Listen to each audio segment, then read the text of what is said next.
Well, I'm Floyd Professor Emeritus of Food Science and Technology. I served as the Extension Dairy Processing Specialist at Oregon State University for 34 years. Taught courses, placed students in industry, and conducted practical research on dairy products. I went to Oregon State University. When I entered that institution, it was Oregon State College.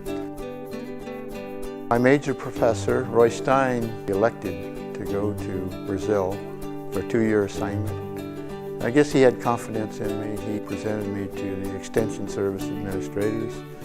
I would like this man to hold my job down. So I took that on as a grad student and half-time Extension Dairy Processing Specialist. Roy Stein was the coordinator for ODI programs. So here I was as a graduate student thrown into the mix. The need to provide direction and program development. And as now, the industry group was there to work with you. It was a collaborative effort. The annual meeting, the golf outing for a fundraiser for scholarships. And then, more than now, we had short courses around the state. Highways were not as good, so we took the topic matter to areas of the state, maybe 5 areas. And we collaborated with the Oregon Department of Agriculture specialists. Flavor improvement, keeping quality of milk improvement. Well, there was a big push to increase the shelf life of fluid milk, and we used the OSU dairy plant as a laboratory for that. Dr. Elliker and Dr. Sandine were doing research on what sanitizers worked best, which ones didn't, publishing research. We were the laboratory where some of those studies were tried. And Roy Stein, just before he left, he was developing a shelf life prediction test called the PI test. You do a preliminary incubation of the raw milk at a marginal temperature. You just put the raw milk sample in the shade of an apple tree. The average temperature was 55 degrees Fahrenheit. You tasted it or run a bacteria count after the lapse of 24 hours, and you had a prediction what kind of shelf life were you going to get out of that raw milk supply. My first research effort was focused on that, improving that, standardizing it. Because we had problems of the industry doing it, and it'd get different results. So I found out that making sure you had this water bath temperature at 55 degrees precisely for the whole period of time. Because sometimes they would slight the time, sometimes they'd be off on the temperature. So something as simple as that made a major breakthrough.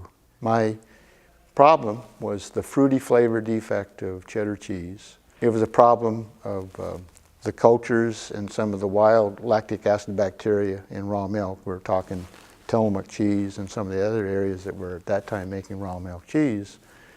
These bacteria would produce extra ethanol, and that would react with the acids in cheese and form an ester, and esters manifest a pear or apple off flavor. Very serious problem. But the situation kind of took care of itself because they started using flash heat treatment of the cheese milk, and they changed some of the cultures to minimize that. So the problem went away. In 1996, when the American Dairy Science Association meeting was in Corvallis, and I was interested in trying to demonstrate where the quality of Oregon dairy products and milk quality was with other states. First part of the information I needed was from USDA. They showed and reported that the lowest somatic cell count or white blood cell count in the raw milk supply of all the states in the U.S. was Oregon.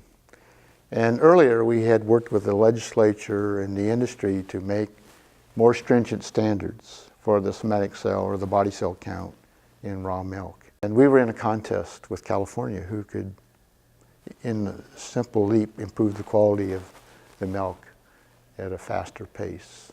California was the first one to require recording thermometers on farm bulk tanks for a health issue in 1970. Refrigeration had gone out, the temperature went up, they had Staph aureus mastitis, the milk was taken to a plant and pasteurized. They ran a bacteria count out, low bacteria count because the cells are destroyed, but the toxin produced by Staph aureus bacteria survived, and 70 people became violently ill. So they required recording thermometers in all bulk tanks. Producers squawked, squeal about this charge, but it was for safety. And Oregon said, well, if it's good enough for California, it's good for us too. So we were doing that within a year or two. It did much for safety, but it did even more for shelf life extension, because the spoils bacteria wouldn't grow out so readily. So we had this competition with our neighbors, sometimes with Washington, sometimes with California, all for the good of the industry in each respective state. We'd have to say that the West was the leader in this advance of more aggressive quality standards.